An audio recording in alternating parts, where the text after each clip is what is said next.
There is an unknown creature that has been photographed, videotaped, audio recorded, and eyewitnessed by thousands over the last few centuries. Can we ignore all of the physical evidence and all of the religious, spiritual, and tribal significance of this being that have been observed by the First Nations people of Canada and the Native American indigenous tribes for over 1,000 years?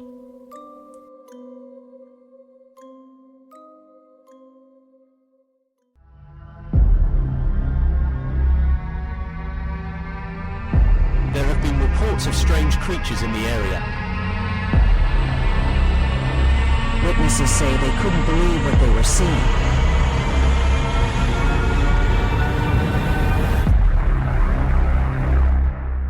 What is that?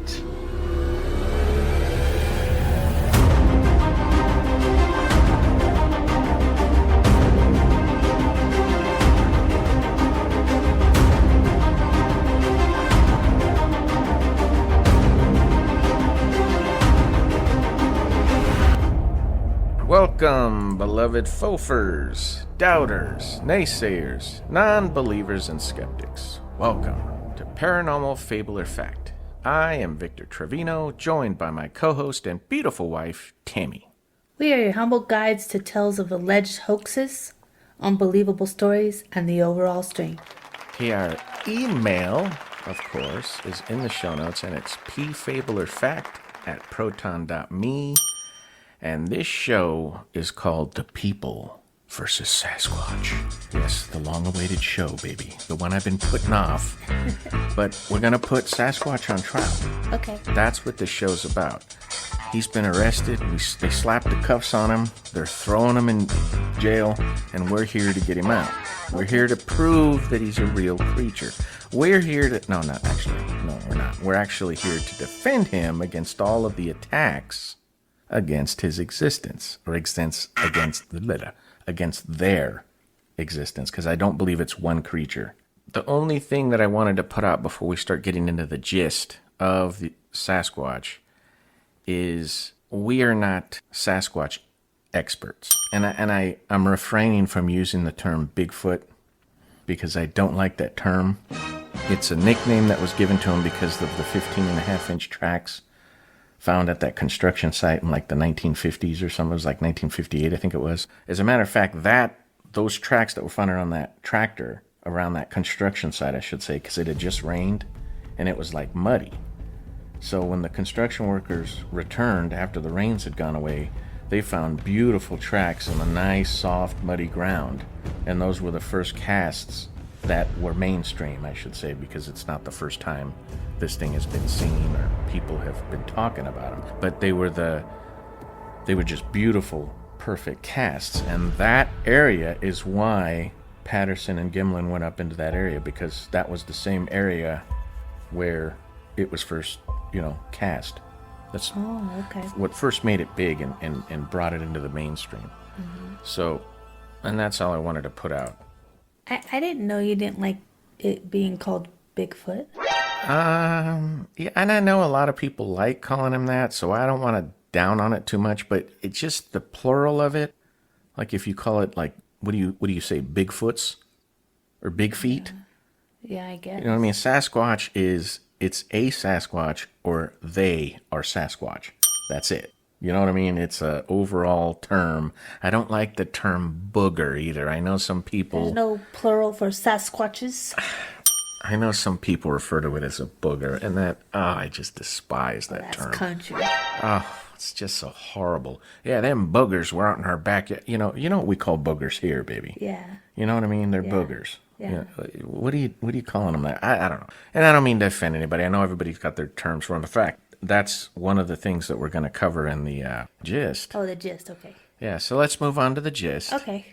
Some argue that the story of these hairy wild men, or hairy hominids, hair-covered giants, etc., stem from European folklore, and that the people here in the New World needed like a larger-than-life story, to go along the lines of like Pico's Bill, you know, and Paul Bunyan, you know how we were, because when people first came to America, we were like proud, you know. Americans are still very... We're Americans and everything needs to be bigger, America. better. America. Yeah, well, you know, it was the same back then. Yeah. Very patriotic. So that's why those tales came out. You know, we have cowboys out here that can lasso tornadoes, and we have, loggers that can, with one swing of their axe, can down entire, forests. Paul Bunyan, you know. Yeah. And that's why those tales came out, and they're saying that that's what we're doing with this creature. Oh. You know, that, we got the biggest, baddest wild animal on the planet. And I think that's complete nonsense. Absolute nonsense, because in North America, there are petroglyphs from the Yakut people, or Yakut people, I don't know how it's pronounced. And it depicts a hairy man, and you can see people next to it. It's almost twice the size of like the average person. And it's dated, those petroglyphs, to over 1,000 years old. Oh, wow. So the stories of Sasquatch here in North America were here way before, we came here. We're here way before the European folklore. We're here way before Pico's Bill and Paul Bunyan. Okay. You know what I mean? Yeah. So that whole argument, I think, is just to dismiss it. Yeah. As usual. Yeah. In fact, 16th century Spanish explorers and Mexican settlers told stories of los vigilantes oscuros, which are the dark watchers. In fact, there's, I've seen podcasts and stuff done on these. Oh, wow. Of these stories of these dark watchers. They're like these shadowy forms that watch people, and people will just see them up on the hills and stuff when they're going out into remote areas. Yeah, and they call them, and they're saying that might be linked to this folklore, because Sasquatch have been observed as being darker than dark, blacker than black. Oh, yeah. The absolute absence of light, almost like they're canceling out light, Yeah. To in some, not all, because some people actually like get in their face, or the Sasquatch gets in their face or whatever, and they report it as being very human-like. But in some cases, people describe them as very shadowy forms, the way they move and stuff. But anyway, and these dark watchers were large creatures that allegedly stalked their camps at night. So here we have these stories by these 16th century, back in the 1500s, of these Spanish explorers and Mexican settlers talking about these things that would walk around their camp at night. These large, giant, hairy people and stuff. Many Native American tribes and First Nations people describe giant, hairy people that have always lived in the remote areas of the mountains and even in caves. This creature has numerous names from tribes not only all over Canada, but all over North America. But not only there, even in our culture, we were just talking about it, they have different terms for the same creature. Yeah. I prefer Sasquatch. A lot of people say Bigfoot. Yeah. But you also have the skunk ape, grass man, the fouke monster, Momo. It just depends on what part of the country you're from. Oh, okay. So when you look at the different stories, and I didn't want to go into it too much, but it's not just here that these hairy man legends exist. It's all over the world. I mean, you got the Urin from China, you got the Yowie from Australia, you got the Orang Pendek down in Malaysia, you got the Yeti in the Himalayas, etc., etc. I mean, they're all over the world. It's not just here. It's not just people trying to get attention or whatever. I'm trying to be serious, though, because this is a serious show. This is serious. We got to be serious. Yeah. We can't be clowning around when we're talking about the big man or the big thing, the big... Yeah, we're in trial. Ooh, the big foot. Ooh. You see what I did there? Yeah, I see. You see what I did there? Yeah. No, this is serious. We're on trial. Yes. Yeah. Oh, that's right. We're in court. Yes, we got to be very solemn. We're in court. Okay, so all over the world, there are different names for these things, for these large, hairy bipeds. And they vary. Some are more aggressive. It's very odd. And we'll get into that in the red flag. The red flags are going to be pretty short, because some of them are so stupid that I didn't want to put them forth. Okay. But some of them are so stupid that I have to, because we just have to talk. Perfect examples of debunking. Yeah. Not skepticism. Oh, like the rules. Yes, not scientific inquiry. No, this is just sheer debunking stupidity. So we can't pass those up, of course, because we have to poke fun at them. That's what makes it interesting. Right. So the first red flag is scientists' main explanation for the existence of this creature are people misidentifying black bears walking on their hind legs. Yes. Let me say that again, because I know that does that sound as dumb to you as it does to me? Yeah, it doesn't make sense. Black bears walking on their hind legs. Okay, number one, when people encounter these creatures, one of the first things they always say, I've never seen anything move like that. These things move with agility, speed, and smoothness that people find almost paranormal, almost supernatural. In fact, we're going to talk about it later with Wes Germer's encounter, and I hesitate to bring his encounter into our show, but I'm a big fan of Sasquatch Chronicles. I think we've already made that clear. Yeah. And we're not going to be criticizing him or anything like that, because I think his encounter, it's a perfect example of some of my arguments. Okay. There you go. Okay. That's the best way to put it. Bears are kind of clumsy. Yes. When they, especially when they walk on them. Very awkward. Yeah. Very, very. They kind of do this weird like swaying thing when they're walking on their hind legs, and they don't. It's not their natural mode of locomotion, so you're not going to see them on their hind legs very often. Right. So that explanation to me is just sheer stupidity, just sheer asinine stupidity. And what it is it's a dismissiveness. Oh, well, they're seeing this large, dark, hairy hominid in the woods. Oh, it's got to be a bear. It's stupid. Especially like if you've grown up watching TV and you've seen like bears. Bears, yes. Like when bears get on their 2 feet in the attacking part, it doesn't look like they're very stable. They're not. They're very ungainly, very awkward. And if you've hunted, shot, cleaned, and eaten bear, very hard for you to mistake one for a 8.5 or 9 foot tall hominid with 6 foot shoulders, 5 foot across shoulders, etc., etc. 1,000+ pounds. Black bear don't get that big. Yeah. These things probably eat black bear.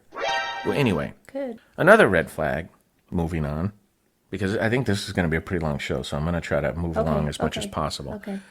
The whole pareidolia thing, and again, we've made this point before on the other shows. Yeah. On the other Patty's Walk and There He Goes, which is the PGF and the Freeman footage. Right. Pareidolia. This is the idea that if you see something similar, something familiar, for example, a wooden fence. Right? And on the planks of the wooden fence, even though you know you're looking at a wooden fence, there's wood grain that forms like a face. Yeah. Or a witch. Yeah. And that's pareidolia. You see something familiar, but inside that known object that you're looking at, your brain is trying to form stuff because it's obscured or because it's a funny pattern or what have you. Right. Your brain tries to make sense of stuff. That's how you're able to do that. Like if you look at a floor tile. Yes.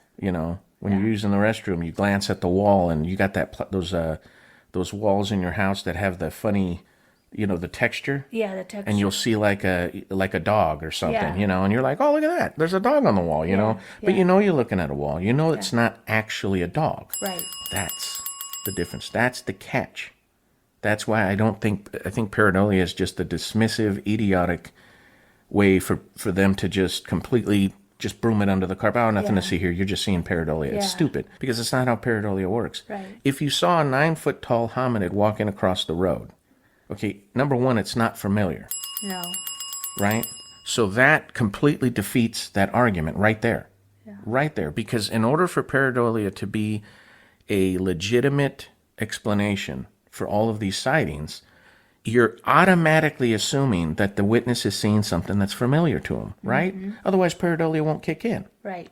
Because you have to recognize it first, and then your brain goes and makes a little picture, or there's an ape man, and it's not actually there. And the other thing that makes it a weak argument and an idiotic explanation is because even though your brain might be telling you, oh, look, it looks like a monkey man, in the back of your mind, you still are aware that you're looking at a bear or whatever explanation they're trying to give you. Right. See, because it's familiar. Right. Just like when you look at the fence. You look at a fence, you know it's a fence, but there's a witch head on the fence, Yeah. right? Yeah. So it's a lame, weak argument, right? Mm-hmm. Escaped monkeys is the next. No, stop with the escaped. Stop with the escaped animals. Stop. I knew you were going to love this one. Zoo, the circus, stop. Yes, escaped monkeys. Although, honey, I know you get irritated because you think that's really dismissive, but there have been trail cam pictures that have looked like chimpanzees or what have you, and we don't know. If a chimpanzee escapes into the mountains, it might be able to thrive for a little bit, but I don't know how much natural resources are for it to eat. Even if it did escape, how long would it survive? Or a bear even. A chimpanzee ain't going to do anything against a bear. Wait, is a cougar and a mountain lion the same thing? Yeah, it's just the terms, different terms. Oh. Yeah, same thing. Wow. You don't know that? No, I learned a new thing. It just depends on where you're at. Like here we call them mountain lion, but back east in some areas they call them wildcats. Or in some places they'll call them cougars, pumas. But they're just terms. It's the same species, same thing. It's just, or maybe they have like little subspecies of it, but it's basically the same animal. Okay. This is the next red flag. I think we can move on from the whole chimpanzee thing because it's possible, but I don't No, stop. Move on. I don't understand how if, let's say, a lemur or a chimpanzee escapes in the wild, I don't understand how you're going to mistake something that's, 3.5 feet tall and mistake it for something 7.5 feet tall. And the legs on Sasquatch are long. Also, chimpanzees' normal locomotion is on all fours. They walk on their knuckles and their feet, right? Yes. When they're on the ground. When they're arboreal, then they can use their arms and they don't use their legs very much. But in Sasquatch, have been observed doing that as well. But Sasquatch walk upright on 2 legs, which is not a normal form of locomotion for chimpanzees or gorillas. They can do it, but again, just like the bear, very ungainly, very awkward, and it's not their normal mode of locomotion. So again, it's a possible explanation for some things, but for the overall existence of Sasquatch, very weak. It's not. Okay, and the other one is misidentified vocalizations. The skeptics put forth this argument that, all the audio recordings that people have done over the last decades they're sounds that people are just misidentifying. That's just a fox. That's a elk bugling, Oh, that's a wolf howling. You're not hearing Sasquatch. They're natural creatures and you're messing it up. Blah, blah, blah. Well, again, if you're people that go out in the woods all the time, people that hike a lot, people that hunt a lot, people that fish a lot, and you've heard all of the natural creatures for 30 years, and I showed you that short clip Yeah. of that mushroom hunter. Yeah. You could tell by the way the guy was walking around and by the way he's identifying the mushrooms just at a glance. Yeah, he knows his He's got experience in the field. In the field. Exactly. He knows the birds. He's not city folk. He's not a city guy. No. Well, he might be, but he's but least comfortable in the woods. Mm-hmm. And when he hears that scream, that he said, "Time to go." Howling, strange roar. Yeah. That lasted what was it, 9.5 seconds or something? Yeah. He said, "Oh, time to go," and he took off because he knew it was not. That wasn't a bear. That wasn't a cougar. It certainly wasn't a raccoon or a squirrel. You know what I mean? Yeah. It was something big, something he didn't recognize, and he got the F out of there. Yeah, he sure did. He tracks, boy. Yeah. That's a good one. I should have clipped that and played it on that. Well, it doesn't matter. But that's one of the red flags because to me that's just a dismissive explanation because most of the accepted recordings of these creatures have been looked at by experts. Yeah. Have had spectral analysis done on them, and where they look at the range of where these calls or these screams or these hoots are going, right? And they're not within the range of human range. So it's not people doing it. So if it's not a person hooting, loudly or wooing loud, that weird whoop thing they do, if it's not a person doing that, well, then what is it? Yep. Because certainly bears don't make that noise. No. Mountain lion don't make that noise. Foxes, they make some crazy noises, baby. Yeah, you've shown. Also, mountain lions in heat. But I would recognize a fox if I heard it doing that weird screaming thing that the females do, the vixens. Yeah. They make this weird, it's eerie, man. Especially if you're on the forest bottoms and you hear it echoing through the trees. Oh, man. It'll make your hair stand on end. But it's a fox. Well, I think that this part is interesting because sometimes, and I said city folk, but there's people that just haven't been out in the sticks or in the country enough to analyze this. Right. You know what I mean? Well, yeah, I hear what you're saying. If you put me, if we got the mountain right 2 miles from us. If you put me in the mountain 2 miles from now, and it's dark and it's I'm not gonna be able to identify any of the sounds I hear. Yeah, you've never heard a female coyote in heat, Heck have no. you? Yeah, they make some crazy noises I've heard too. them killing something, but that's about it. Oh yeah, when they're all celebrating and They're out yipping here at the moon. celebrating, Yeah. but I don't. See, but you would know that those are coyotes if you heard it. Yeah, but I've never, I mean, the other day we were out swimming and I was like, "What is that?" And you're like, "That's a dog." And I'm like, "Are you sure?" Oh yeah, that crying. It sound like a dog to me. Yeah, you've probably never heard, because I used to kill rabbits all the time, so they make this awful squealing death cry when you shoot them, and most people haven't heard that. So if they heard that in the middle of the night, a rabbit getting killed, they might go, "What was that?" Exactly. But again, it's a high-pitched, almost like squeak toy sound. Mm-hmm. Very odd. You're not going to mistake that for a massive, powerful howl that lasts 10 seconds. You know what I'm saying? So, but anyway, let's move on. Next red flag, because I want to go a little fast. I shouldn't say many. Some Sasquatch researchers, and some of these guys are scientists now, explain Sasquatch as a possible relic hominid. Relic hominid meaning like maybe something extinct that has survived. For example, like the Paranthropus Neanderthals, Gigantopithecus. The other one is the Denisovans. The explanation that science puts forward for that is, all of those creatures, all of those relic hominids, fossils of them have never been found in North America. What? Well, wasn't there a land bridge where everybody migrated over here? What, they couldn't migrate too?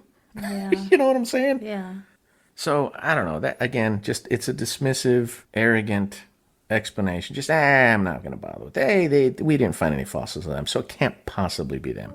Make your argument, whatever. I'm not saying yay or nay. I'm just saying you couldn't come up with a better explanation than that. Yeah. A throwaway. So, anyway, we're going to move into the inarguable truths now. Here we go. This is the meat and potatoes, baby. This is probably going to be really long because we're going to get into some stuff. Okay. And I know I'm going to irritate a lot of people because of my personal belief of what these things are or what they could possibly be. But I want to remind everybody listening, this is purely speculation. I'm not saying anything is factual. All I'm doing is I have looked at this thing for a very long time. I have watched documentaries. I have read books. I have listened to podcasts. I've listened to probably by now thousands of eyewitness reports on shows and everything else. I have formulated my own opinion on what these things are. Right. I'm not saying it's set in stone because, again, nobody knows what these things are. Nobody's an expert. I've heard people say, well, I'm a Sasquatch expert. You're a buffoon, is what you are. You can't be an expert on something that doesn't exist. How can you be an expert on something that doesn't exist? Or something that hasn't been proven to exist? Yeah. Because you don't have one in a cage. You can't study it. So you don't know. And for you to come out and say I'm an expert right there, I'm already backing away. I'm already going, all right, this guy doesn't know what he's talking about. But a lot of them do. And a lot of them are Sasquatch researchers, which kills me. It kills me. Interesting. Yes. So anyway, again, this is all speculation, but let's go into inarguable truth number 1. Okay. Inarguable truth number 1. Ron Morehead's Sierra sounds were analyzed with spectral analysis. Inarguable truth number 2. Pareidolia is a weak argument in proving cryptids don't exist. Inarguable truth number 3. Going by reports of eyewitnesses, Sasquatch are not natural creatures. Inarguable truth number 4. You cannot fake dermal ridges. Inarguable truth number 5. Some Sasquatch behavior could possibly be explained by the ability to feed on fear. Inarguable truth number 6. If one is going to argue that Sasquatch is just a natural creature, 2 questions have to be answered first. Okay, so let's go to inarguable truth number 1, which is Ron Morehead's Sierra sounds were analyzed with spectral analysis. I almost didn't include this one but I wanted to put this one out there towards the throwaway, misidentified audio tapes. The vocalizations that scientists say, oh, they're just misidentified. You're just whatever, listening to foxes or whatever. Because Ron Morehead's Sierra sounds are probably the most, arguably, I would say, the most odd and the craziest sounds that you'll ever hear that are supposedly Sasquatch. And that's the samurai chatter. Where it's like, making all those weird noises, and then that chatter that it does, that it's making all those weird noises and stuff. Have you heard those? Yeah. Plus the whoops, the hoots, the whistles, all that stuff. Those sounds that were recorded, I think it was recorded like in the late 1970s, I believe. I could be wrong. I should have looked that up. Anyway, those sounds were studied and analyzed with spectral analysis. And it shows, because most people that listen to them are like, oh, those are just people. What are they talking about? You guys are all crazy, and they just walk away. You know how I like to look at the chat rooms. That's what they were saying. They're saying, those are just people. But the spectral analysis shows that the ranges of those sounds go above what human range is capable of and below what human range is capable of. In fact, it's beyond, some of them I believe are beyond our limit of hearing. It goes beyond our hearing range. So we can't even hear some of the sounds. I think you can hear them after they play them, but when he was there recording them, he couldn't hear certain, ranges of the sound. Well, that's spooky. Yeah, because our human, well, you know how dog whistles work. They're whistles above our range. Dogs can hear them, but we can't. To us, it just sounds silent. I think dog whistles are spooky. Well, I'm just saying it's beyond the limits of human vocalization. So the whole idea of, well, you're just making a mistake, you're listening to a misidentified animal. No, because they sound like human sounds. They sound like sounds that are capable of a human being doing it, but they're not, because humans can't produce those sounds. Interesting. So what are they then? What are we listening to? What's doing it? Something. So let's move on to inarguable truth number 2, which is pareidolia is a weak argument in proving cryptids don't exist. And this goes, we covered this in a red flag, so I'm not going to go over what pareidolia is. Right. But I kind of made the argument already. The main reason is because you have to assume what the person is seeing is something familiar. For example, they're seeing a bear cross the road on its hind legs, even though the person describes Sasquatch as taking 2 steps and clearing a 2-lane highway. Apparently their pareidolia kicked in and they see this bear awkwardly, kind of waddling across the road on its hind legs, and somehow pareidolia kicked in and they went, oh, it's a Sasquatch, which is just asinine. Yeah. Right? Yeah. It's a weak argument. Yeah. That's just the bottom line, because again, you're making an assumption that they're seeing something familiar, or you're making the assumption that the person is basically stupid. And we've talked about this before. If somebody tells you they saw something and you don't really believe them, you're making 3 assumptions. Yeah. And it doesn't matter how nice you are about it or how Right. polite you're trying to be about it. But basically, when you trickle it all down, you're basically saying one of 3 things. Either they're crazy, they're stupid, Or they're lying. or they're liars. Yeah. That's it. That's all negative. Right. So, and you could be as nice as you want about it. Well, I don't know. You might have been a little confused or whatever. You're telling them they're lying or they're stupid because they don't know what a black bear looks like when it's walking across the road. And trust me, if we were driving along a wooded area and we saw a black bear crossing the road on its hind legs, we would have plenty of time to stop the car and we'd be like, what is that black bear doing? Right? Yeah. You could clearly see it's a bear. It's got a snout. You know what I mean? And they say, well, what if it has like mange or something? Now, I have seen pictures. I've never seen one in nature, but I've seen coyotes and bear with mange. They do look weird. They look weird without their fur. We saw that coyote with mange a few months ago, remember? Oh, yeah. On the side of the road. That's right. Yeah, during the daytime, remember? Yeah, during the daytime. Like bright daytime. Yeah, they look weird, huh? Yeah, without their fur. Sickly, yeah. They look very sickly and skinny, but in actuality, it's just mange. Yeah. It makes some of their fur fall out, and it makes them look very odd. But even then, the way it moved, the way it stalked across the road, a bear, you'd say, oh, that looks like a bear. Plus, the head shape isn't different. Still has a snout. Yeah. Sasquatch don't have snouts. Yeah, that's So, what they say. Again, it's just a very weak argument when they try to use pareidolia. And I just wanted to put that in the inarguable truth because we as Sasquatch enthusiasts or Sasquatch believers need to stop recognizing the idiotic arguments being put forth by academia. And this is one of them. Pareidolia does not explain Sasquatch encounters, yet you'll see it every single time. You'll hear skeptics bring it up, and it's just when you actually look at what pareidolia is, it is a very weak argument for people seeing Sasquatch. And the reason I put cryptid is because there's Sasquatch, Dogman, ghosts, all this kind of stuff that people are seeing. Right. It's a weak argument to say, well, your pareidolia just kicked in. It's just it's nonsense. Yeah. I think we can move on to inarguable truth number 3. And this is where we're going to start making people mad. Okay. Because remember, there's a camp of Sasquatch researchers, and they're some of the most prominent ones. And I think this is the largest camp, and that is it's a flesh and blood creature. Okay? Okay. In other words, it's a natural creature like a bear, a raccoon, or a cougar. Okay, I completely dismiss that. It can't be, because you have to ignore the woo.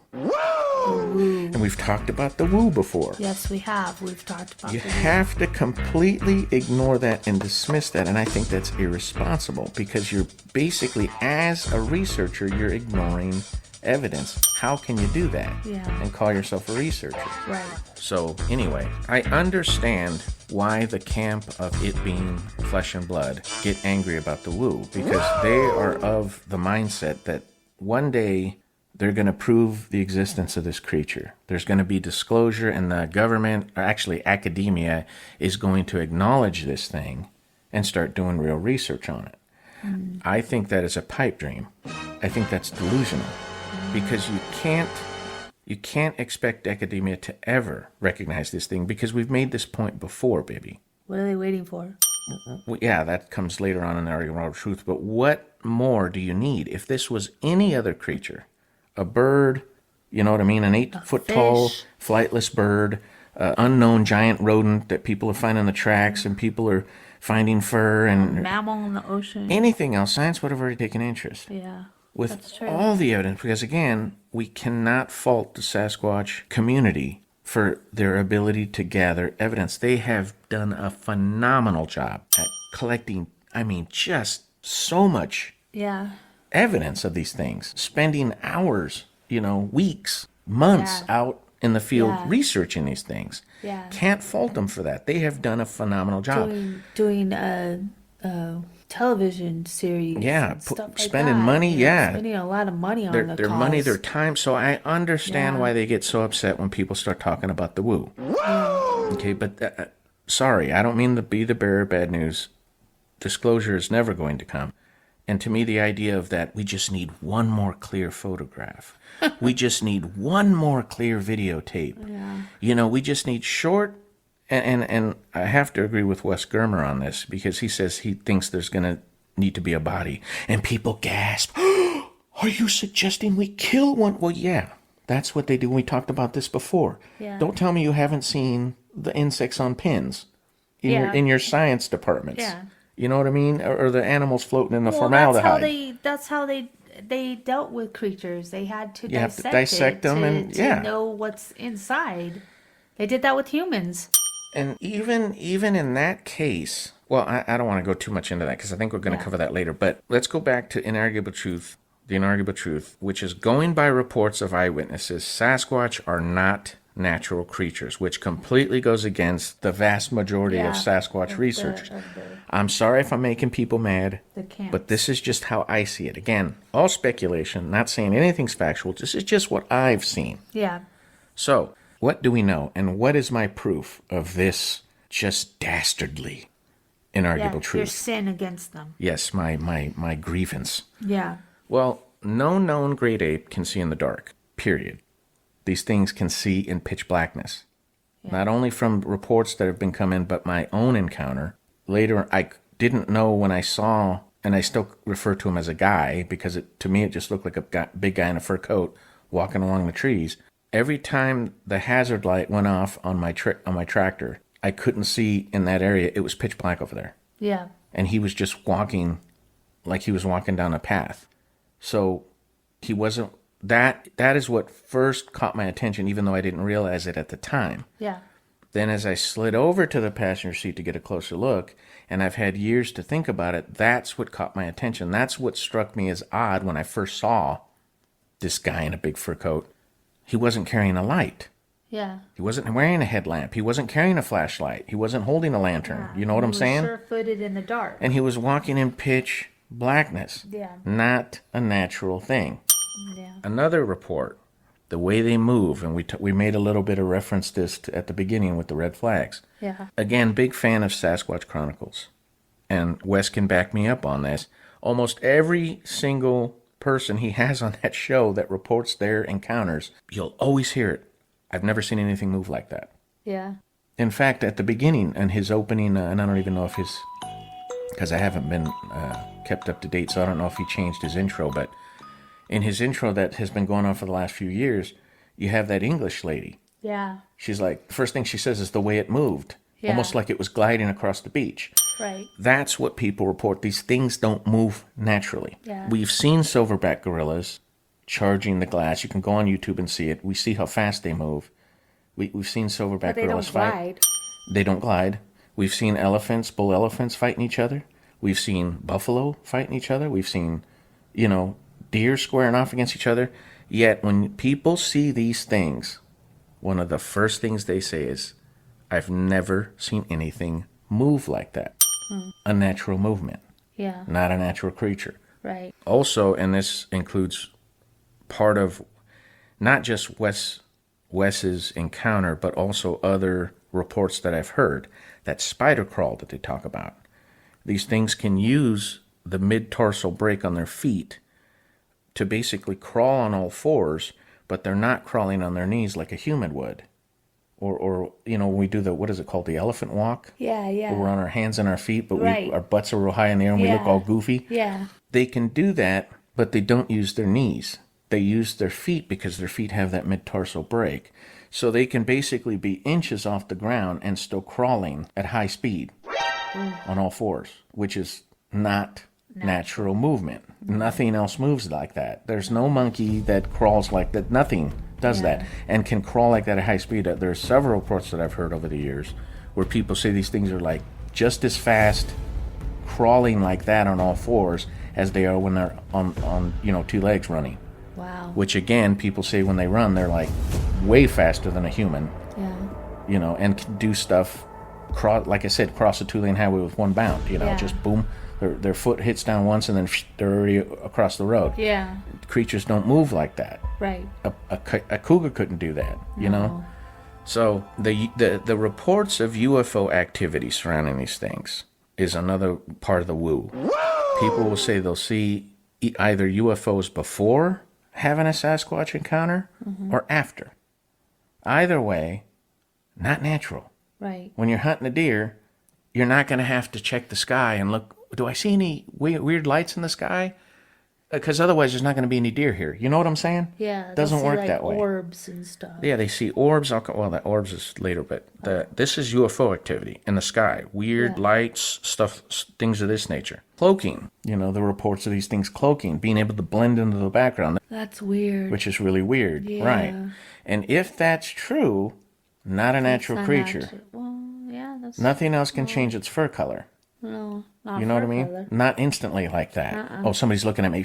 I'm going to blend into the back. Nothing can do that. Chameleons can do that, but they don't have fur. a little bit for a chameleon to just And it changes a while. The only thing that can change almost instantly is an octopus, but octopus have specialized skin, specialized cells. Yeah. You know, they can even change the texture on their skin and stuff, which is really weird. But octopus are like alien creatures. I don't know. They're weird. But another thing is the mind speak. Some people have claimed the mind speak. Now, again, you could say, well, you know, I like the stories, but when it comes to the cloaking and the mind speak and the UFOs, that just loses me. But you can't ignore the reports because you're ignoring evidence. Yeah. Remember, we're on trial here. Yeah. This is on trial. You can't ignore evidence. You're suppressing evidence is what you're doing. If you're in a courtroom, you're suppressing evidence for our defense. Right. Can't do that unless you go through the judge. Well, we're the judge. No, we're not. No, but you can't suppress evidence without a good cause. And that doesn't fit into my agenda here. Isn't a good enough cause to suppress evidence, right? Yeah. So their use of infrasound. Now it's true that I believe tigers and lions can use infrasound.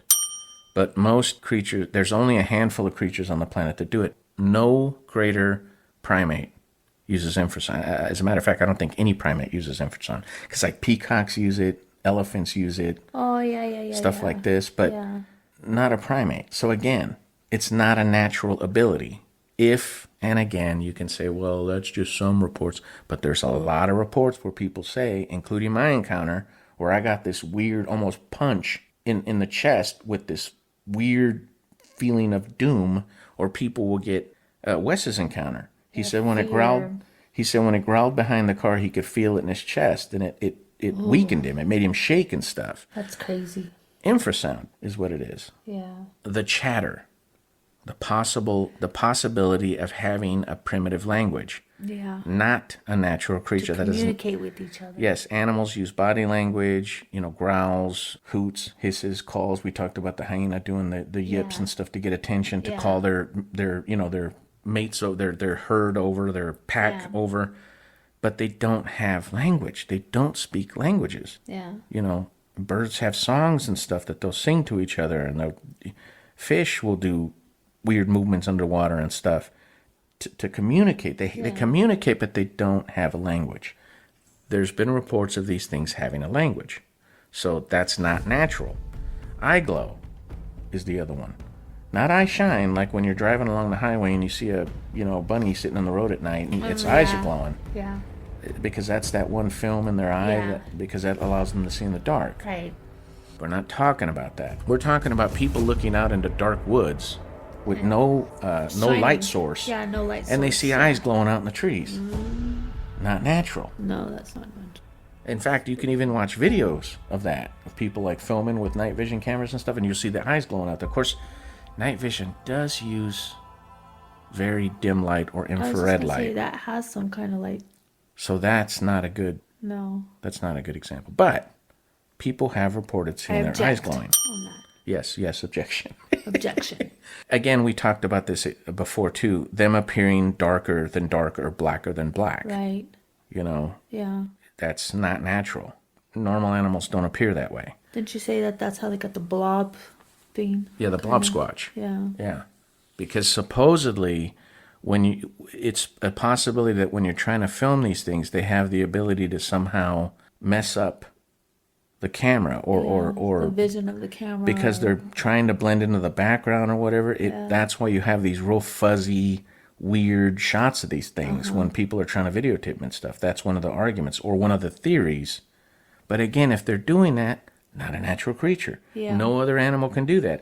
And of course, the orbs. So to me, if again, the inarguable truth, going by reports of eyewitnesses, Sasquatch are not natural creatures. Unless you completely ignore all of this woo, they cannot be natural creatures. It's just, that's it. They can't be. That's a lot of woo. Yeah, it's a lot of woo. And you're talking about thousands of reports. Yeah. Different people reporting the same things, and you're just choosing to completely dismiss that. I don't see how you can do that. Right. Objection, Your Honor. You're suppressing evidence. Can't do it. Yep. Let's move on to inarguable truth number 4. You cannot fake dermal ridges. This one's going to take a while because this one really irritated me. Because during my cursory research, one of the things that is put forth to support the plaster casts of these things, their tracks, is the inclusion of dermal ridges, which are like the fingerprints on the feet, right? Well, apparently there was this, I guess he was an ex-law enforcement guy. He was an expert in fingerprint examinations. He looked at some of these plaster casts and he said, wow, I wasn't a believer before, but now that I'm looking at this, these things exist, is what he says. So, of course, when you have an expert coming out and making a statement like that, of course, here come the debunkers, right? And their argument was some ex-pharmacist that's now an artist named Matt Crowley apparently got a hold of a copy of the plaster cast and spent months or weeks or whatever faking dermal ridges on the plaster cast and sent photographs to this guy. Jimmy Chilcutt was the expert on the fingerprints for law enforcement. Sent photographs to him and said, look, well, I can fake dermal ridges. What do you say to that? And Jimmy Chilcutt was like, oh, I guess people have to be a little more careful when they're doing tracks, But from what I understand, he never sent samples to Jimmy Chilcutt. He never sent samples to Dr. Meldrum. He never sent samples to anybody else. So why is this argument even being put out there? Wait a minute. So he just sent photos? He just sent photos and talked to him over the phone. Oh, that doesn't help. Right. So how can you even put that forward as an argument to explain, well, dermal ridges, they could be fake. That's it. Everybody go home. No. Also, because if you remember the work we did with our cursory research on the Freeman footage, when Dr. Meldrum, remember he popped in on him unannounced? Yeah, unannounced. And he went over there and made his own plaster cast. One of the reasons Dr. Meldrum was so excited, because he's an expert in locomotion, in primarily primates, one of the things that excited him is because he could tell that whatever made some of these tracks was a flexible, natural foot. And it had the mid-tarsal break. It had the massive amount of weight. It had the massive size, and he was tripping out on it. So if you get a plaster cast from a scientist like Dr. Meldrum, and you put some dermal ridges on it, and your argument is, well, that means the whole thing's fake. Go home, everybody. This track's fake. Well, no, it doesn't explain how it's still a flexible, natural foot. Because he's an expert on locomotion, not the ridges, But yeah, because he's even the one that identified the fist. So if somebody's going to come out with a rebuttal against these reports of dermal ridges with this kind of a weak, idiotic argument, well, look, I took plus you're doing it on a plaster cast. You're not doing it in the ground. These people, Dr. Meldrum, saw the tracks in the mud with the dermal ridges on it. And when he cast it, he was able to get some of the dermal ridges, I believe. I'm not sure. I might be talking about butt there, but he saw it with his own eyes. Right. It fascinated him enough to where he went to the store to cast it. Exactly. So what are you talking about? If you take a copy of a plaster cast and then you're able to fake dermal ridges on that, what does that prove?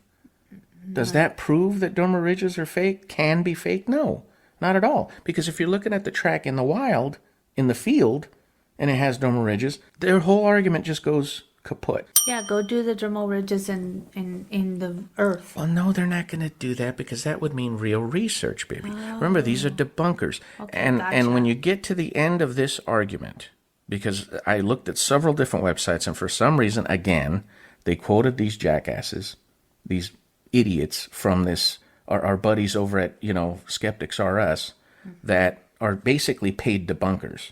Because they don't have it. I don't know where they're getting their money from. I don't know where they're getting their funding from. It's and from I don't. They. From they, yeah, whatever, with a capital T. But for some reason, no matter how idiotic or asinine their arguments are, they're always put in every blog you go to.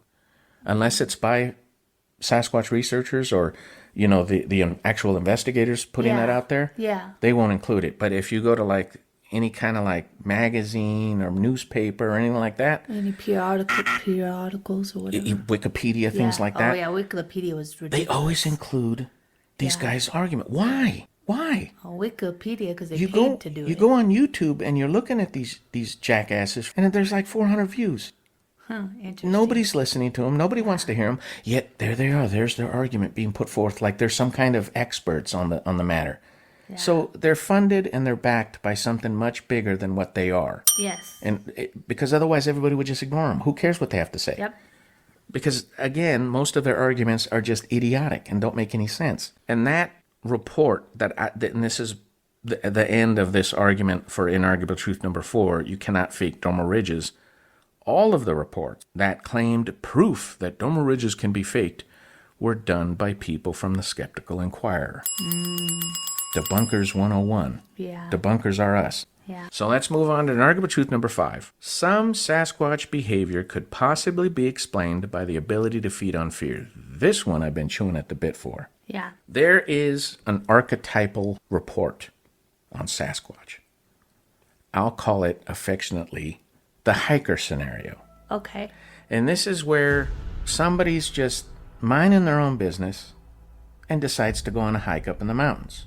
Okay. Sometimes they're actually established trails where other people are there. In this scenario, this person is just walking along, minding their own business. Something starts growling at them. Something starts pacing them. Something starts throwing rocks at them. You know what pacing is, right? Following them? Basically, but just out of sight. And if they speed up, it speeds up. They slow down, it slows down. If they stop, like corralling them? No, just what you said, following them. Following. But like not necessarily from behind. Oh, yeah, Sometimes from the side, sometimes it's in front of them. Okay. And stalking them. It's stalking them. And this thing will continue to do it until that person gets out of the area and back to the safe zone, we'll say. Either back to the trailhead or back to the parking lot where they have their car or whatever. And then it'll leave them alone. Mm-hmm. And even in Sasquatch Chronicles, they'll be scratching their heads going, well, why are they doing that? If it just wants you out of the area and it sees you leaving, why would it follow you? Yeah. And harass you all the way out? To make sure you leave. Possibly, but if you're already leaving, then why follow you? In fact, sometimes multiples. Maybe they live off the field. That's what the argument is. In fact, sometimes multiples will come in and start following the person. There's more than one. They like the fear. They're feeding on the fear. That's the only thing that explains that behavior. Mm-hmm. Because why else follow them all the way out? Yeah. If you're going to kill them, you're going to kill them out there. Yeah. You're not going to kill him by the parking lot with his other people. No, you're not. If you're doing it just to get them out of the area, well, then as soon as they start leaving, you're just going to break off and go back to your young or your burrow or whatever you're trying to defend, right? Like another creature. Right. It doesn't make any sense that these things follow them and continue to harass them, and inevitably, by the time the poor hiker in this scenario gets back to safety, they're absolutely petrified. And they almost every time they'll say, man, I was like drained. My heart was hammering. I just fell against a car. I was, in fact, in Wes's, and again, I hesitate to bring up Wes Germer's encounter without his permission, but even in his encounter, they said they were dazed. He said he felt like dazed and drained, weakened. Yeah, a lot of scenarios. A lot of people that talk about their scenarios say that they had a lot of fear. That's like the number one thing is fear. That primal fear, yeah. Is it possible that these things can feed on fear? Just entertain the idea for a second. I think so. It makes some of the pieces of the puzzle start to fall together, and that's all I'm doing. Again, this is all speculation. I'm not saying this is factual, but it just explains some stuff. For example, another thing it explains is why they cross the road in front of people. Because people say, well, if they're so smart, why is it crossing a busy highway when a car's coming? Why doesn't it just wait a couple of seconds, let the car go by, and then cross like a person, right? Yeah. If they have human intelligence. Well, I argue that they want to be seen. Yeah. Because if you see something big like that crossing the road, what's going to happen? You get scared out of your way. The people in the car are panicking. Yeah. Right. Yeah. In fact, I just watched one on YouTube just a couple weeks ago And they saw it way at a distance. And as soon as it crossed the road, he floored it. Because he was getting out of there. Why? They were scared. Yeah. What is that? Yeah. What is that? Shoot, I get scared when I'm driving and a coyote runs across the road. Scares the heck out of me. Right. It freaks you out. Yeah, and then your blood's pumping and, oh, God, it's an awful, awful feeling. My argument is that they do it on purpose. They want to be seen. That's why they do it. Again, makes pieces of the puzzle fit together. All speculation, but it makes sense. It starts to explain why they crossed the road instead of waiting. And this is the big one, besides the hiker scenario, is the harassing of people's houses. I can think of no scarier scenario than being terrorized in your own home. Oh, yeah. Because your home's supposed to be your sanctuary. Yeah, we've talked about that because we talked about that about when Miss Jeannie and her house in Kentucky. Your house is your sanctuary, you know, and if something can scare you out of your house, that's terrible. Because you're supposed to be able to go home, lay down, go to sleep, relax, eat, read, relax, watch TV. It's your home. Yeah. It's your safe space. Right. And if something is peeking in the windows, jiggling your doorknobs in the middle of the night, or smacking their flat palm on the side of the house so hard that the whole house rattles, why do they do that? Yeah. Why are they doing that? Right. Not natural behavior, A, and B, there's no explanation for it. But if you entertain the idea that possibly they're feeding on the fear of the inhabitants, then it makes sense. Yeah, it does. See what I mean? Again, just a theory, but it's just something that I've looked at. And it's something that I started thinking about because other unnatural, and of course they have to be unnatural creatures, but other unnatural entities are said to be able to drain off fear, feed on fear. You know, they'll tell you if you have a ghost in your house, don't give it any attention. You're just feeding it. You know, you're just feeding it energy. Don't do that. Yeah. Don't be scared. Don't panic because you're making it stronger. Gotcha, right? That's what they'll tell you, right? Yeah. Well, why can't these things do it? That's true. That's very true. But again, if you're going to entertain that idea, they can't be flesh and blood creatures. They just can't be. Because there's no other creature that I know of in nature that has the ability to feed off fear. No. Right? No. I think we covered that one pretty good, no? Yep. Okay, so let's move on to an arguable truth number 6. Here we are, baby. We see the finish line. Okay. We're getting there. Okay. This one's going to be a long one, too. Okay. If one is going to argue, and this is an arguable truth number 6, if one is going to argue that Sasquatch is just the natural creatures... You messed up like I did. That Sasquatch is just a natural creature. 2 questions have to be answered first. First question, what are they waiting for? We've already kind of covered this. Yeah, we did. What are they waiting for? Yeah. Again, if you're honestly gonna try to argue with a straight face, you know, well, we just need that one more video, or we just need that one more track, or we just need one more sample of hair, and then we'll get disclosure. You're delusional. Yeah. With absolute tons of evidence that's been collected on these things, and they're still completely being ignored. Yeah. If you can't answer that question, what is academia waiting for? Or what are they waiting for? Yes, they. If you can't answer that question with a straight face, then it can't be a natural creature. Because again, if it was anything else, it would have already been accepted, and they would have already put forth massive attempts to try to figure out what this thing is. Yeah, we would have moved on. We would have been moving on already. We've been drinking beers with them by a campfire or something. Second question that needs to be answered is, can you argue that academia, the government, and the military are not aware of these creatures? Ooh, good question. Can you make that argument with a straight face? Answer, no, you can't. Mm-hmm.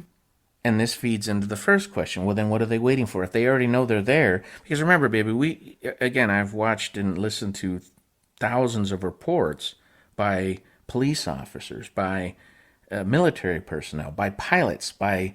there was that one guy that was like, he checks he's like I think he was a firefighter, and they were like in the helicopter, and they saw one of these things, and they both looked at each other going, what the heck? And they called back to their camp, and their main head guy... I don't know if it was the fire marshal, but the main head guy... No, I think they were forest rangers, actually. I think they were forest rangers. Okay. But the main guy was like, oh, yeah, just don't talk about them. Oh, but they already knew they're there. That's the federal government. Yeah. Right? Yeah. Also, in academia, science, There are thousands of field researchers. Yes. Thousands. Yes. Their job as geologists, as biologists, as entomologists, their job is to go way out in the middle of nowhere, and they're studying rock formations, water tables. They're the ones that are tagging, Yeah. some of the animals out there, putting tags on the birds and tagging some of the little, tagging some of their ears and stuff on the creatures and stuff. They're keeping track of populations. Yep. They're keeping track of mating habits, migratory routes, all this kind of stuff. This is what field researchers do. They're paid to do it. Can you argue with a straight face, if you are in the camp of this thing being a flesh and blood creature? Can you honestly argue with a straight face that out of all those thousands of field researchers out there, scientists that are out there in the field, none of them have had rocks thrown at them? None of them have come across a large track that they couldn't identify? None of them have been paced? None of them have had something large come into their camp that they didn't know what it was? None of them have heard screams or hoots or yowls in the middle of the night that they couldn't identify? Yeah, that's interesting. Let's get real. Yeah, that's interesting. Let's get real. Of course they have. And if it was a natural creature, they'd want to identify it, and they'd want to watch what it does. Exactly. Now, Study it. am I saying that every one of them has seen something? No. No. But even if you just have a handful of them, Yeah. it's science that has knowledge that something is out there. Maybe not Sasquatch, Yeah. but something's going on. And the same thing applies to the government and the military. They might not necessarily think that it's Sasquatch, but they're aware something is going on. Something's odd. Something's out there. Yeah. Right. So if you can't argue, then again, what are they waiting for? I don't know. You're delusional if you're thinking that there's going to be some kind of disclosure on these things. Yeah. Why? My argument is because they're not natural creatures. They're not bear. They're not like raccoons. They're not like squirrels. They're unnatural. They're paranormal. I don't know what they are, but they're not natural. That's all I can say. Natural things don't cloak. Natural things don't do the things that these things do. And another thing that also that I would make the case as an argument against there being natural creatures is the way some of the cases are handled. It's weird because there's like this strange similarity to some UFO reports. Where people talk about men in black showing up at their house and telling them, oh, you make sure you don't tell anybody else what you saw or you're going to have problems. That's actually happened with some Sasquatch reports. Oh, in fact, the English lady in the intro of Sasquatch Chronicles, that lady said that she was taken to the police station and some guy in plain clothes showed up and started telling her, you saw bears. And she's like, no, I didn't. There's no way on this planet that what I saw were bears. And then he said, well, yeah, don't you have police officers in the UK?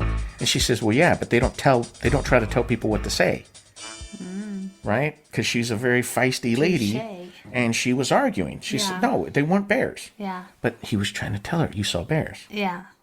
Why? Yeah. See that weird similarity Badgering there? the witness. Also, there have also been reports on some Sasquatch researchers of being chased out of certain areas by these black SUVs and these agent-looking people with black suits and stuff to jump out there and say, you can't be here, you're going to be arrested, get out. Just like UFO researchers, right? Yeah. Chasing you out of an area. Yeah. You can't be here, this is a restricted area. Property. Yeah. Yeah. Very strange similarities. And the only reason I bring that up is because it's my belief that I don't believe UFOs are extraterrestrial. I believe they're something unnatural as well. And because I believe that, that's what helps my argument with the Sasquatch when you compare their similarities. Gotcha. That they're not natural creatures. Right. Again, it's all speculation. Yes. Not saying any of this is factual. This is just my own musings, Yes. My brain going off and trying to think outside the box. Correct. Anybody, even though I have them marked as inarguable truths, well, actually, the inarguable truths are inarguable because everything we're saying is we're backing it with facts, everything. So even this one, where, if you're going to argue that Sasquatch is a natural creature, you have to answer those two questions, right? Yeah. Can you answer those questions? What are they waiting for? And can you argue that academia, the government, and the military are not aware of these creatures, or at least something? Yeah. Something's out there. The answer is no. Well, then that's it. They're not natural creatures. Yep. Right? Right. Another thing, and this is another weird theory of mine, And again, just trying to put pieces of the puzzle together, man. Just trying to make the pieces fit. Yeah. I believe they live underground. I believe they retained that lost knowledge of the ability to move large amounts of stone with little effort. And if you can move a rock that weighs 30 tons, like it's made of air and it just floats in the air, you walk under the rock into a cavern and you set the rock back down on top of the hole. You can't be a natural creature. You can't be a natural creature, and you can't be tracked by dogs. Oh. What else can do that? Because remember, back in the day, baby, they were able to do things with stone that we still can't duplicate. Yeah. You know, there's stones in, I believe it's Jordan. We can't even weigh them. We can't even weigh them because they're so large. But somehow, thousands of years ago, they managed to not only quarry these stones out of the ground, they cut them so precisely. They moved them sometimes several miles over treacherous rocky terrain and lifted them in the air, sometimes anywhere between 30 and 35 feet in the air, to fit them together so perfectly that we cannot, to this day, we cannot slide a piece of paper in between them. So fascinating. How did they do it? Yeah, so fascinating. We cannot duplicate it. No. Can't do it. Interesting, huh? We don't have rock-cutting lasers. Yeah, well, we don't have the ability. So is it a lost craft? I would say possibly. Yeah. Is it feasible? Maybe not, but just entertain the idea for a second. In fact, you know, when it goes to proof of them possibly living underground and possibly being able to move large amounts of stone, right? This would explain why they disappear on thermal. People will be watching them on the hill. Look, there it is, there it is, there it is. Psst, it's gone. It looks like it vanished. Well, if it goes underground, where's the heat signature going to go? It's going to vanish. Yeah, that's true. Also, and I don't know how a lot of the listeners feel about David Paulides with his missing 411. One of his qualifiers is rock formations for these weird disappearances, these unexplained disappearances. Oh, yeah. I forgot One of his about qualifiers are rock formations in the area. Ding, ding, ding, ding, ding, right? that. Yeah. If these things can move one of those rocks out, they snatch somebody, move the rock out of the way, step into the cavern, start traveling underground and move the rock back over the hole, you're never going to find that person. They're going to vanish. Yeah. Never going to find remains. That's insane. Also, one of the arguments is, well, I don't believe in Sasquatch because why haven't we found a body, right? To bury them underground. If they live underground, They'll die underground. they die underground. Deep underground. Yeah. How are you going to find them? Yeah, that's true. They're not going to die laying out, out in the field like a bear or something. Yeah. If they die underground, it's why we've never been able to find a dead body. Yeah. Again, it's just Because speculation. if they're ill or old, they're going to be like humans and stay Underground, and maybe underground and their rest or- family members will bring them food or whatever Yeah. while they're Huh, elderly I and never weak thought of it that or way. blind or whatever, Yeah. Exactly. And then when they do die, they're going to die underground. They're going to die possibly under hundreds of feet of rock. Yeah. How are you ever going to find that body? Yeah, you're not. Well, or maybe they eat their dead. Somebody else said that. maybe. Either way, the idea that they possibly live underground explains a lot. It explains why another phenomenon that I forgot to bring up, and this is a real good one, is when their tracks disappear. People will say that they're walking along like mud, and all of a sudden their tracks just disappear. And they'll do circular searches to see if maybe it jumped, Oh, yeah. out of the area. Yeah. No. It looks like they just disappeared in the middle of a field. Gone. In snow, same thing. No disturbed snow for hundreds of feet around where these tracks, the tracks just end. Is it possible that this thing just went underground? Maybe they can even phase through rock. I don't know. But if they can go underground, it explains why sometimes their tracks just seem to vanish. That's spooky. Yeah, That's spooky. just a theory. Yeah. Just something for people to mull over. Just giving people food for thought. Gotcha. I think it's a good theory. Yeah. I think it explains a lot. Yeah. And again, they cannot be natural creatures. If you're going to entertain any of these theories, sorry. And I'm sorry that some people are going to get upset about what I'm saying, because I'm sure there are, because some people are really, really got their heels dug in on their beliefs. But sorry, they cannot be natural creatures. They can't be. Another thing, because people argue, well, man, the eyes I looked into, they were human. That was a human looking back at me. The reason they have human characteristics is because they're hybrids. Oh. There's been, for hundreds of years, the First Nations people of Canada and the Native Americans have all told stories of these things kidnapping their women to either eat them or to breed with them. Oh, okay. You know? Well, then there you go. They're hybrids. So it's a human hybrid. Okay. So of course it's going to have human characteristics. I believe that's why some of them look more like monkeys and some of them look more human. Okay. Because they're hybrids. But the idea that just because you saw it and it looks human, to me, is not a good enough argument. I heard another really good argument against the woo. And I don't remember where the researcher was from. I think he was from Australia. But he made a really good argument. He said that they can still be flesh and blood creatures and still have the woo. And his argument was humans are natural creatures and we have woo. That's very true. That's very true. Good argument, right? That's very true. Yeah, I like that argument.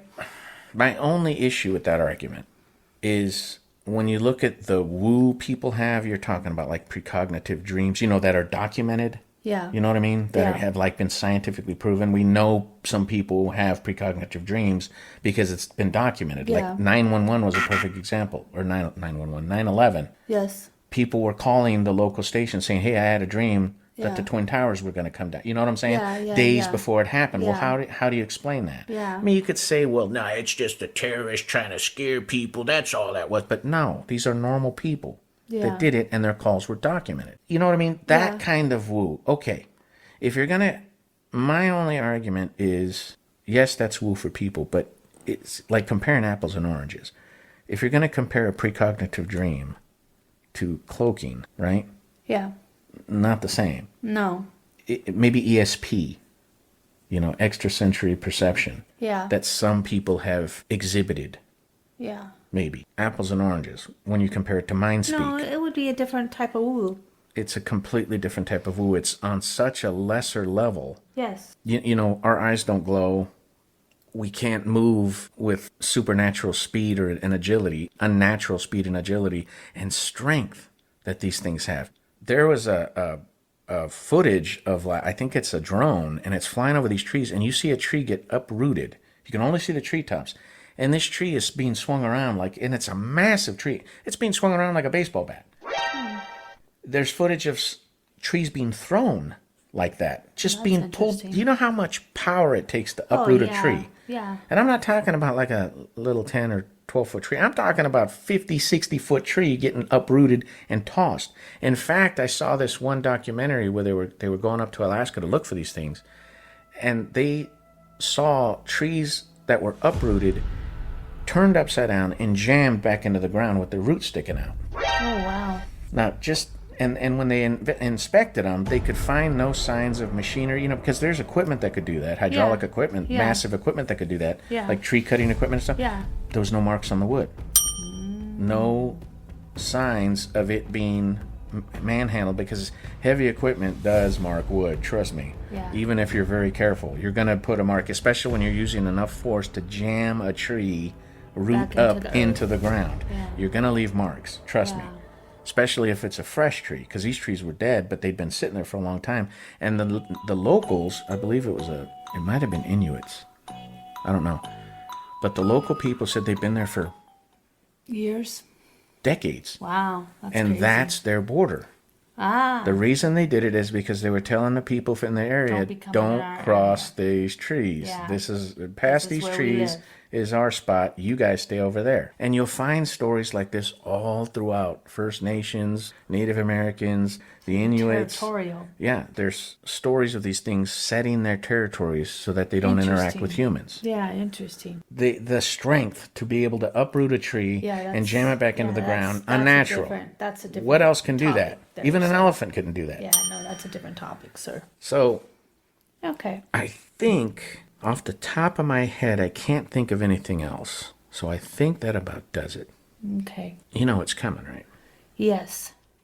In conclusion, baby, what do you think about the Sasquatch? I don't know. I don't know if I believe or if I don't believe. Like I don't, like if somebody told me a story that they saw a Sasquatch or all these, these different shows and stuff and podcasts, I would not. I would listen to it, and I would believe in them. I would believe in the person, but I've never had an incident, and I don't know. I'm on the fence. You're still on the fence. I'm still on the fence. Okay. I'm sorry. A lot of people are still on the fence about it. But I don't doubt that these people saw something. You know what I mean? Like I said, I've always said that we cannot be arrogant to think that there's not creatures out there or stuff or things that we can't explain happening out there. Mm-hmm. So that's me. I'm not going to do a conclusion because I think I've made my stance The whole show was perfectly your clear. conclusion. Yeah, the whole show was my conclusion, pretty much. Yeah, he doesn't have a conclusion, I y'all. do not. That was his whole show. I'm not 100% positive what they are. I guess you could argue that they could possibly be descendants of the Nephilim.